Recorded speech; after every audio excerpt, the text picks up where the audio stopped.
Hello, my name is Eduardo Alzona. I'm from Miami, Florida, and I'm a mystery diner. I've been a mystery diner for over 3 years now.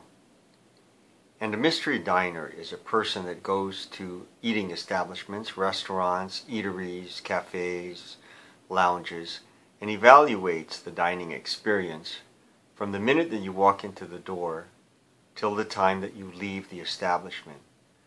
For the most part, all of the experiences that I have had are very positive ones, and I've had great experiences, met a lot of great people, and eaten a lot of great food.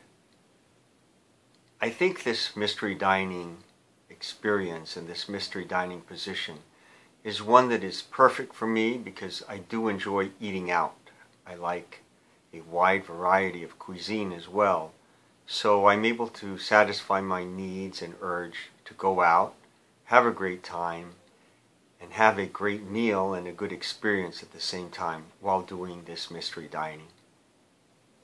The only negative experiences that I can remember, they're few and far between, but the one that stands out particularly in my mind would be the time that I went to an establishment and I had a great meal.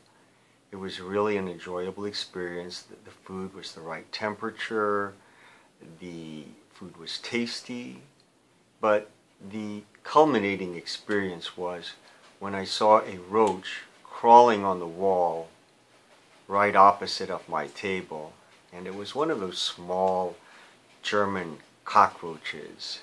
So it leaves you to wonder, is the food clean? Is the establishment clean? Do they practice good pest control? So of course that restaurant was not evaluated well.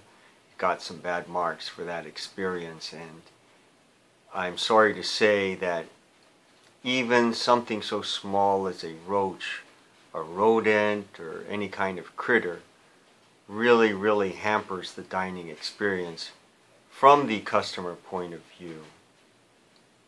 The next experience that I can tell you about that was negative was when I was in an establishment and I was eating a soup. Now, many of you and many people can relate to this. I saw in the soup, it was hot, it was the right temperature, and I was really enjoying it. But when I looked down into the bowl, I see this hair, and it's a black hair. And at that point in time, my hair was lighter in color, and this was a Chinese restaurant, so everyone there, all the waiters, waitresses, owners, and cooks, they all had black hair, like jet black. And I went up to them and I said, "Look," I said, "this is not mine." First of all, it was kind of long, and my hair is short now and was short at that time, and they said, "Oh, okay." And what they did, they offered to give me another soup, but at that point I really was not interested in having another soup. I was fearful that whoever's hair was in there would be in other foods. And I must say, what they did was they were good on customer recovery. They comped the soup. They did not charge me for it. So that led to a positive experience in the sense that they did attempt to recover my goodwill, and they did have it because mistakes do happen. I believe that these hair falling incidents could be avoided if the kitchen staff and the wait staff maintained caps on their heads. I believe there is some regulation where food servers and food workers in the kitchen particularly have to have their heads covered. But in this particular case, it was a situation where a hair came out, it was in the food.